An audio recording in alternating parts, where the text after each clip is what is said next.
Mars!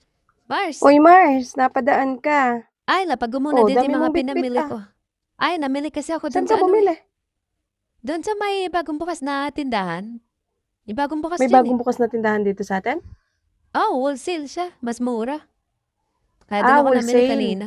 Hmm. Di mura doon. Oh, mas mura talaga. Doon doon ako namili. Ba't napadaan ka dito? Para ipakita mo sa akin na doon ka na bumibili. Hindi, Mars. Ano ka ba? Magpapakasyon ako kaya ako dumaan dito. Magpapakash in ka. Oo, Kala magpapakasyon ko lang ako. ipapakita mo lang sa akin yung mga pinamili mo doon eh. Magkano ba ipapakash in mo? Ano, Mars? 500 pesos lang. 500? Ito yung bayad ko. 510? Ito bayad. Dito ko ibawas yung charge. Di ba alam mo na yung number Oh, ko? alam ko naman yung number mo. Pasend mo na lang ha. I-send mo na lang sa akin. Sige, i-cash in ko na lang ne. Sige, Mars. Sige. Salamat. Thank you.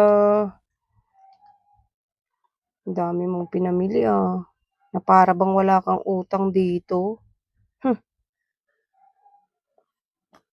Ano ba yung utang mo?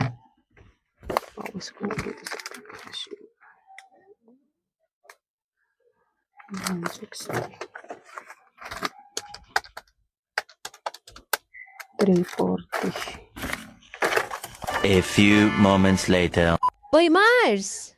Mars! Ano yan, Mars? Yung pinapakash in ko sa'yo, bakit hanggang ngayon wala pa? Anong wala pa? Andun na.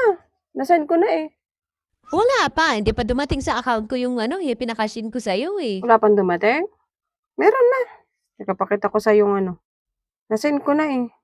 Nasaan? Patingin ako. Bakit walang pumasok sa akin na 490? Nasend ko na. Ano yan? Bakit 330 lang sinend mo sa akin? Di ba 500 yung binigay kong pera sa'yo kanina? 500 nga yung binigay mong pera. O bakit 330 lang yung sinend mong pera sa akin? Syempre. Binawas ko yung yung utang mo dito na 160. O bakit mo naman binawas yung utang ko na 160 dito? Wala naman ako sinabi na babayaran ko na yun Di ka naman na dito bumibili ngayon, di ba?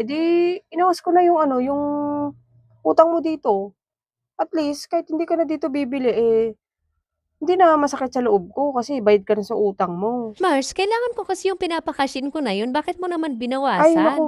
Magpa-cash in ka na lang ulit kung kailangan mo ng GCash. Kasi kung kailangan mo ng GCash, ako kailangan ko din yung cash, yung inutang mo dito. Kaya inawas ko na. Bibili-bili ka na sa ibang tindahan, hindi ka man lang nagbabayad ng utang sa akin. Mahiya ka naman.